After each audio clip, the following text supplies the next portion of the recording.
Aloha and welcome, ladies and gentlemen, to the Got Your Six podcast.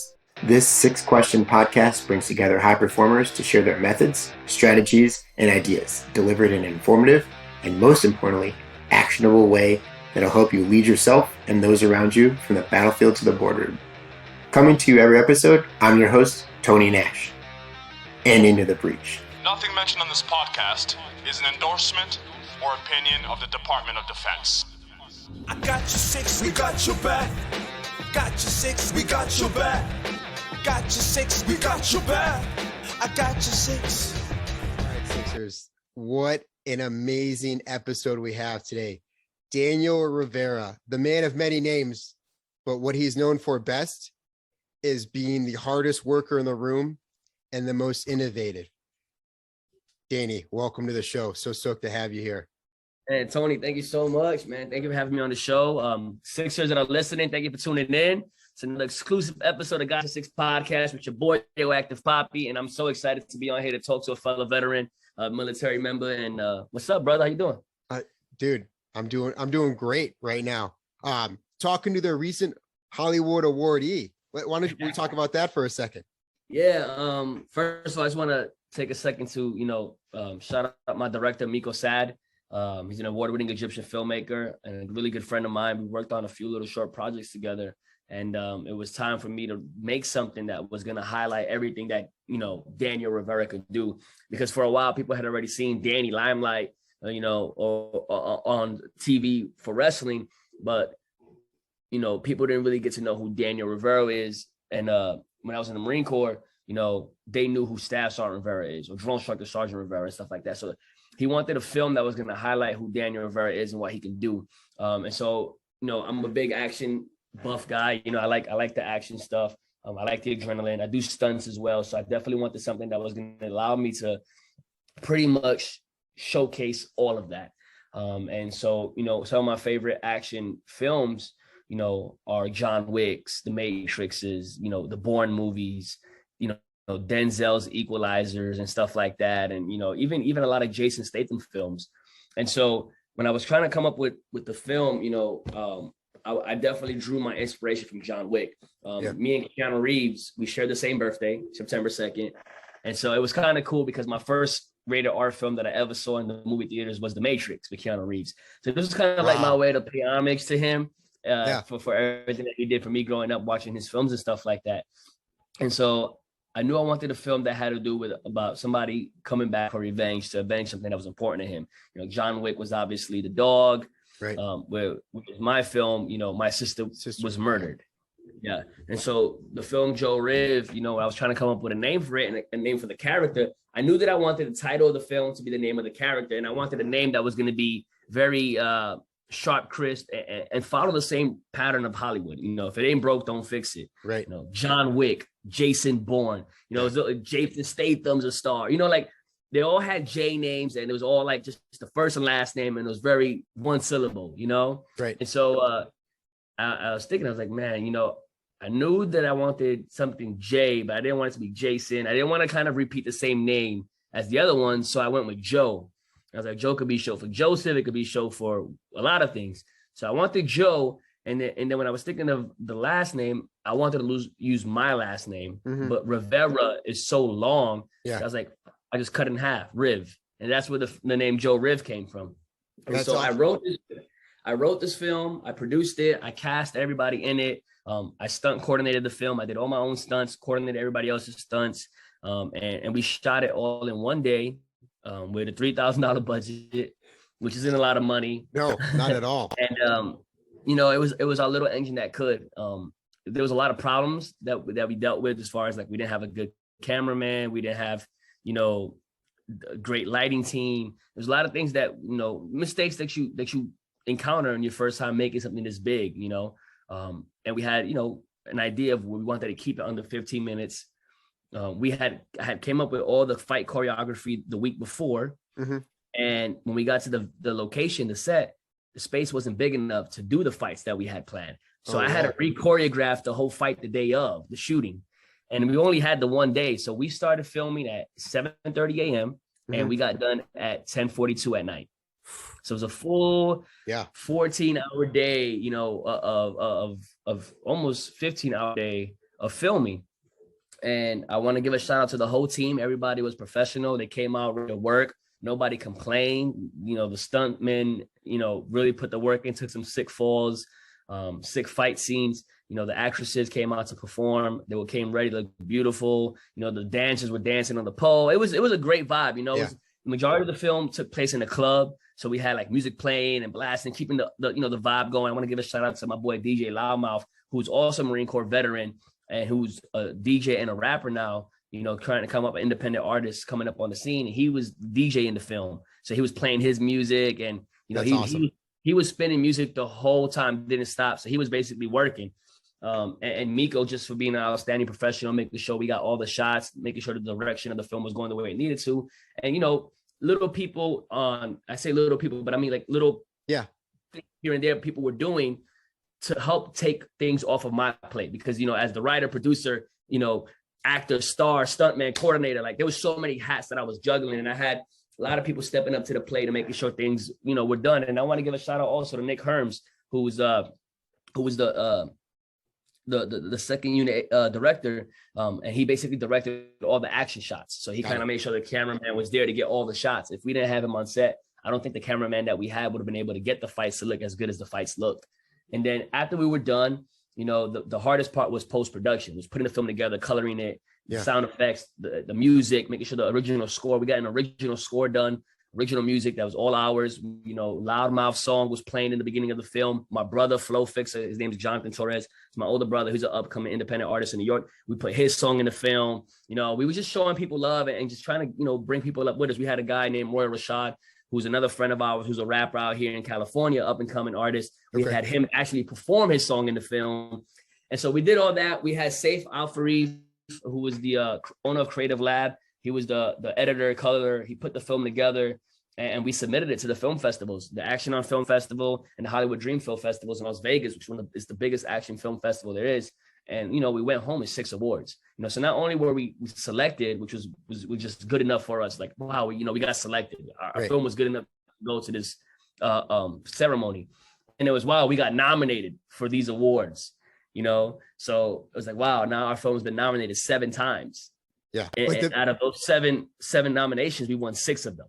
So it was an awesome experience. You know, we won best short film over 10 minutes. We won best action short, best drama short, best movie poster, most outstanding cast. And then I took home the award for best actor. The only one that we didn't win was best actress. And I think that's only because the main actress in our film didn't have enough scenes. Even though I think she's a great actress, I just don't think that they saw enough of her for her to win the award. Yeah.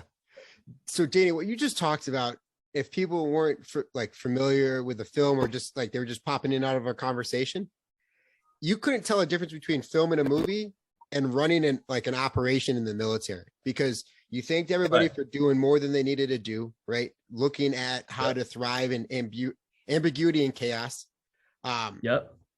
Things went wrong. You still came together, pulled it out, and you went straight big 3, right? Shout out to LeBron and the Miami Heat back in the day. Not 1, not 2, not 3, not 4, not 5, but 6 awards. That's massive. Yeah. It was, man, an experience like no other. I look over at my dresser right now. I see the awards there. I have 2 awards because I kept the best actor award, and I kept the best short film award. And then, you know, the movie poster award went away to the movie that designed the poster. Yeah. The outstanding cast went away. The best short drama went to the producer, one of the other producers, and Miko got one, the director. You know, we kind of split the awards around the group, and but it's still so surreal seeing them sitting right here on my dresser and stuff like that. And like you said, you know, as someone who's in the military, when I was a platoon sergeant, or I was a drill instructor in charge of platoon, or I was leading a company for drill and stuff like that, it's the same thing. It's like control chaos, a lot of things going on, a lot of moving parts. You got to be able to adapt, overcome, and people need to step up, and they call it, you know, taking initiative and stuff like that. And we had a lot of guys taking initiative, a lot of females taking initiative on set, making sure that people were helping out. I want to give another shout out. This may not seem that much, but, you know, in the military, one of the main things is making sure everybody gets their chow, you know, making sure everybody eats. Yeah. And we had food. Nick Herms, he owns a sandwich store in LA. called LA Sandwiches. And he came and he provided food for everybody on set, amazing sandwiches. But we ran out of food quick because we were there for so long that towards the end of the night, we didn't have no food. And a good friend of mine, Blake Shroop, I want to give him a special shout out. He plays one of the antagonists in the film. He plays Crank, the big bodyguard of the boss. And he's also a professional wrestler and a MMA fighter. And he came out of his pocket, didn't say nothing to nobody, just pizza showed up to the place. And I was like, I didn't order this, okay, whatever, I'll pay it. And they're like, oh, it's already paid for. Blake paid for it. And I was like, what? And he's like, hey man, he bought like 7 boxes of pizza just so everybody could eat late at night, man. Yeah. It's the little things like that, that makes you realize that you're working with the right type of people. Regardless, in and out of service, right? That's just that's a special thing. You can't it just naturally happens and you can't force that type of chemistry. Where do you think your, understanding that importance of hard work really comes from? Military. 100%. I think that when I was 17 years old and I joined the Marine Corps, I didn't know nothing about responsibility, taking ownership. I was a street rat kid from New York City. I had a lot of things that I was doing wrong, but I knew I wanted to do right. And I think that my drill instructor, the one I'm gonna give a shout out to was, drill instructor, senior drill instructor, Staff Sergeant Iddens, and drill instructor Sergeant Askew. Those were the 2 main drill instructors that really, kicked my ass, and broke me down, built back up, and taught me what it means to be a man and take responsibility. And then my, leadership throughout the Marine Corps, whether it was Sergeant Major Young, Lieutenant Colonel Fitzgerald, Master Sergeant Rios, Guardian Sergeant James. Those are the names that I remember that was showed me what a leader looks like. And I think that those were you draw from leaders. You take what you like and what you don't like, and it all paid due. What did all of those leaders have in common? They were selfless. They were selfless in the sense that, yes, mission came first, but they made sure that the troops were good. And I think that when whether it's in the military or if you're on set of a film and you're wearing all these hats, people are there for me. I didn't have enough money to pay everybody on set. They were there because they wanted to be there to be part of the film, and they were there for me. And I had to make sure that I took care of everybody in a way that their time wasn't wasted. And I felt like when we did our premiere in LA and they all got to come out with their loved ones and friends or whatever, and see the fruit of their, the fruit of the product, fruit of the loom. Yeah. Fruit of their labors. Absolutely. Yeah, that's the saying I was looking for. Yeah. We're on the same page. Yeah. On the screen, and then see it and then hear that we won all these awards. To them, it's like, wow, this guy told us his goal with this film is to go to the film festival and get us all seen. And he did that. And not only did he do that, he came home with trophies, Right. And I think that was important to them. And now, that with the success of the short film, I've been in writing mode. I'm 40 pages deep right now. The short film had 15 pages. I'm on page 41 right now. And I got about 39 pages left to write because I'm going to turn Joe Rib the short into the full feature length film. So what experience do you have writing? Did you go to a fancy school and learn how to write? No, when I was a kid, my mom had a word processor. Yeah. And I would just sit on the word processor and just type because I was a storyteller. I loved to write as a kid. I just loved telling stories. Whatever I would dream as a kid, I would wake up with my dream and try to write it into a story, but not like a book story, like a movie story. I would write what I wanted to see on TV or in the theaters, and my love for film came from such a young age that I would watch films and almost study it, okay, what's going to happen, or why did the writer or the director do this, or why did the actor say that? I was studying it from such a young age without even realizing that that's what I was doing.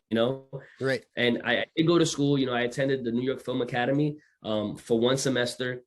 And then now I go to the Los Angeles Film School. I've been there about a year now, and just no professional writing classes, just learning about the business of filmmaking and film production, and then trial and error. I did a few little short projects. None went to film festivals, but little short projects that span anywhere from 1 minute to 5.5 minutes before doing Joe Riv. And in fact, before Joe Riv, I did do one that was about 13 minutes long. And it was a good script, in my opinion. It just wasn't shot properly because we had no experience at the time. Yeah. So by the time we got ready for Joe Riv, I was in much better state and understood a little bit more to make sure that we did a good enough job to take it as far as we did. And now that with that good enough job, and I'm not trying to take away from the film, is that I know we could have did way better. Right. I watched the film probably 700 times already. Just rewatching it, not because I'm an egomaniac, but because I want to know. Okay, I should have did this. Critique it. Yeah. Because now that I'm writing the feature film, this is going to be real money. That a full feature film costs money, and not only talking money like that, I got to make sure that whoever's investing their money into the product is going to get something better out of it. Absolutely. And again, I mean, where you started on the word processor, being inspired by telling stories, to then going to the Marine Corps and then conducting and being that like action hero in real life. Yeah. Then creating a character that exists inside of the squared circle. Yeah. Who continues to tell stories, which is every day. Every day. And that, I mean, we're going to get into that here shortly. To then now you're about to make a full length feature film. That's awesome. Yeah. 5-year-old me right now is like, we did it. Like, I wanted it when I was a kid. I wanted to be a wrestler and I wanted to be an actor. That's what I wanted. The Rock was my inspiration.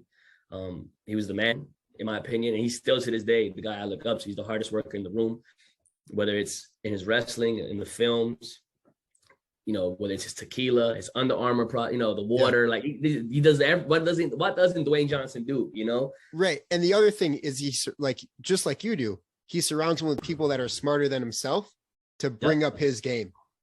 Right. Because look at he's a father as well. That's another thing to me. I'm a father. So it's just one of those things where, like I said, I wanted to do it as a kid. My teacher told me that I couldn't do it. I couldn't make a living wrestling. It wasn't a real job. That's what they told me on career day when I came to school dressed up as a wrestler. Which wrestler? My own creator wrestler. Oh, I came with like black shorts. And I had like a black leather vest. And I had like a hat, like a almost like the Undertaker's hat, but not really, like a cowboy hat kind of style. Okay.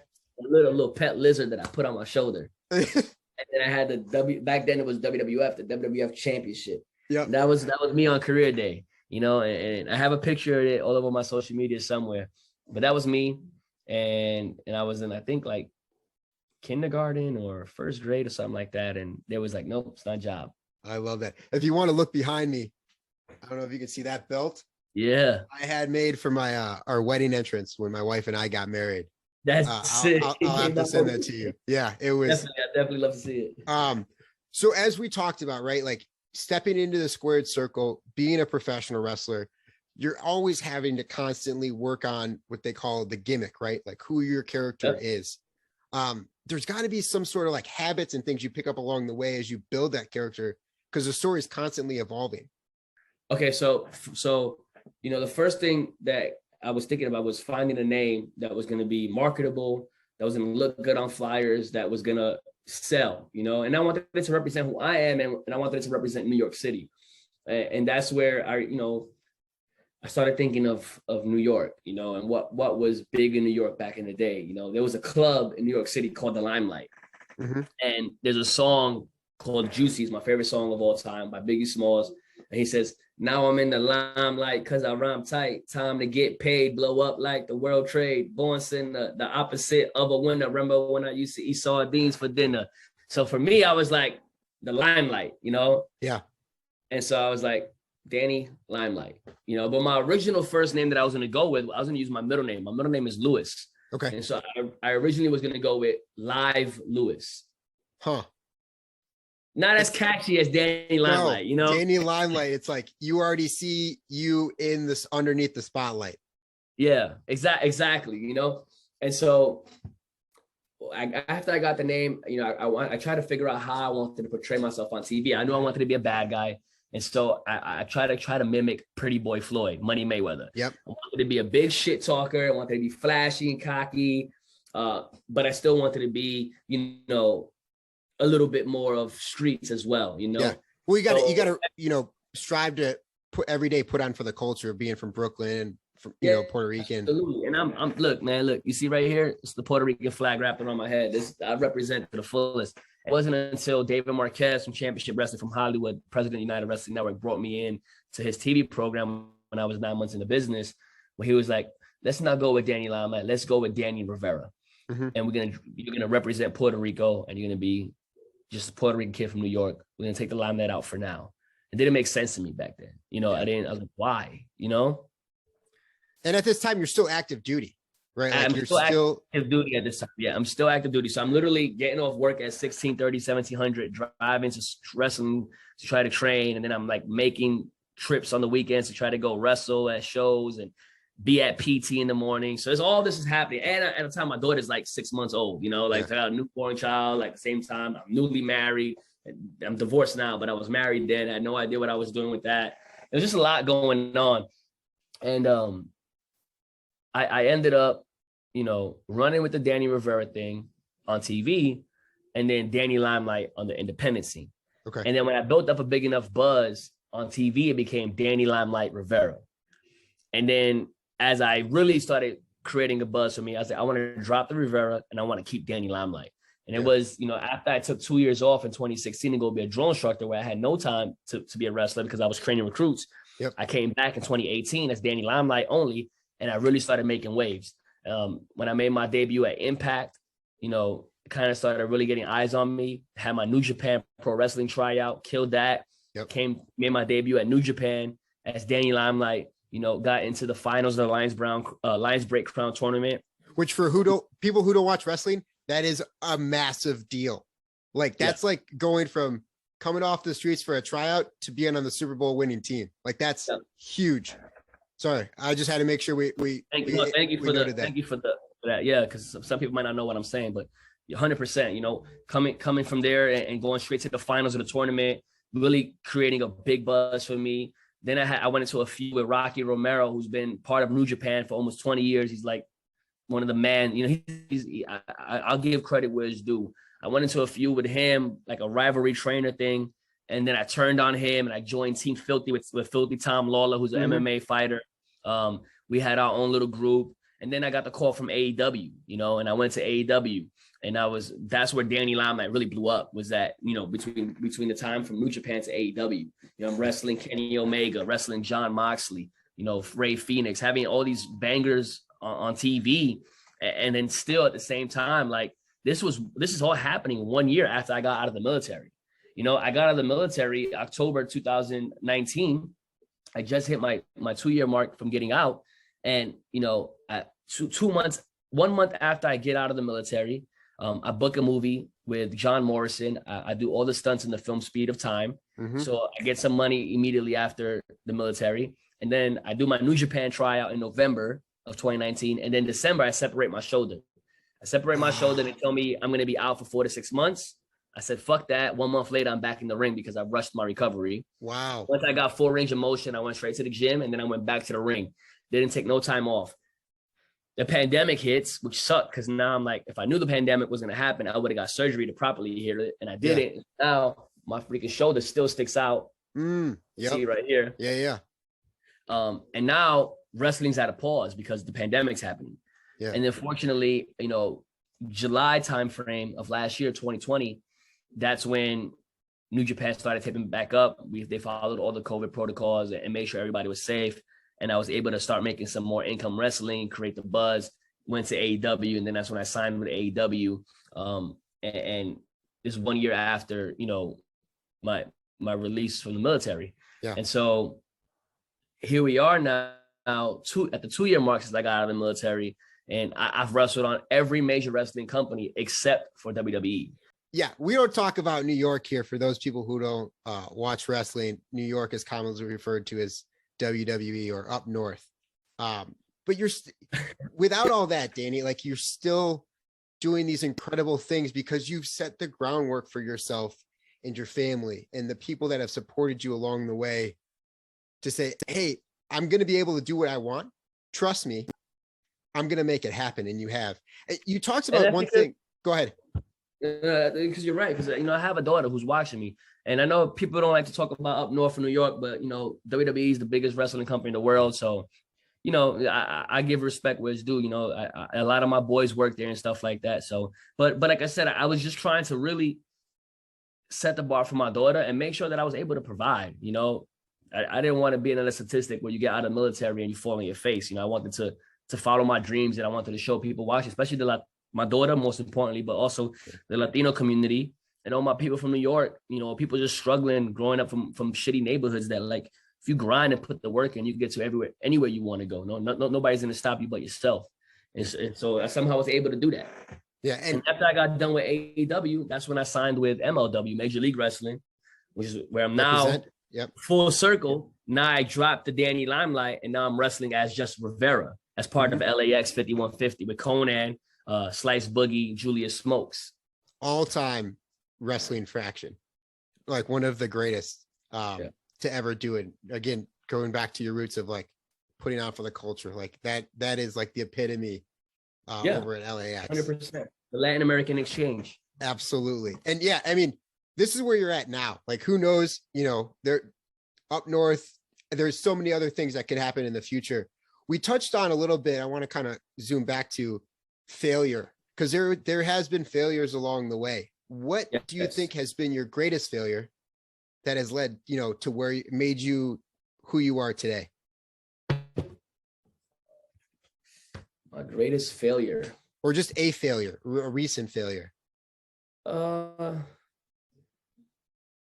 I would say, my one failure would be, my marriage failing. Yeah. Another failure would be,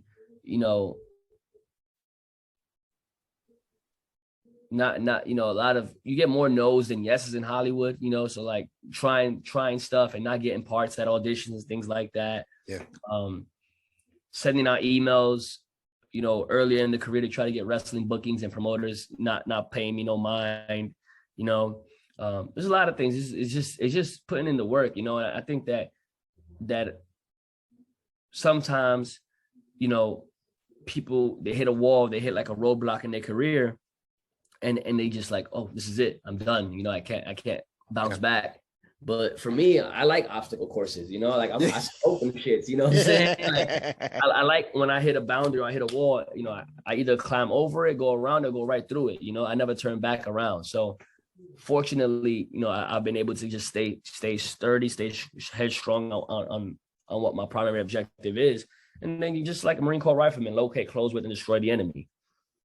I absolutely love that, because you talk about, that purpose and what the long-term vision is, and you're not losing sight of that whenever obstacles do pop up, right? You're either going around, over, or most likely, knowing Danny Limelight, he's going to go through it. Right? So, I can't thank you enough, Danny, for being on the show. Before we close, though, I do want to know, and you've hinted at it a lot, I'm just going to ask you point blank, how are you better than yesterday? Man, first of all, everybody should be striving to be better than who they were yesterday. Your only competition is the person in the mirror. And I like to tell myself, even my mirror can't see me, because yesterday I may have took a L, but today I bounced back. Yesterday I may have doubted myself for a second, but today, I was wrong for thinking that way. I always check myself. I'm my hardest critique. And I think that because I put in the work, and whenever I hold myself accountable, whenever I feel like I did slack off for a day, or I did, maybe I should have stood in the gym a little longer. Maybe I should have tried to lift this a little heavier. Right. Maybe I should have sent out that email. The next day I make sure I do everything I said I was going to do.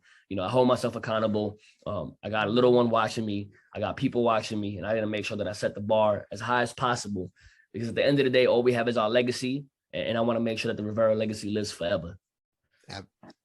Beautiful words.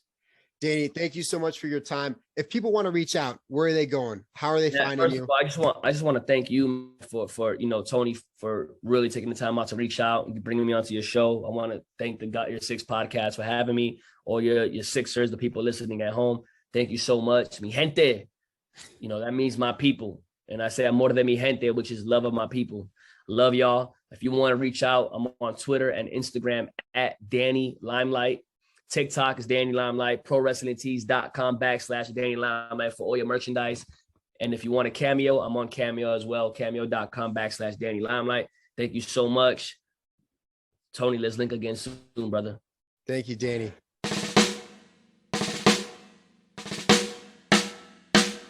I don't know what you've been told, Sixers, but the lawyers would like us to remind you that the views, opinions, and comments expressed on the Got Your Six podcast are solely those of the hosts or guests, to include current and previous Department of Defense employees, and should in no way be considered the opinions of or endorsements on behalf of the Department of Defense or any of its components, divisions, contractors, or other current and previous staff members.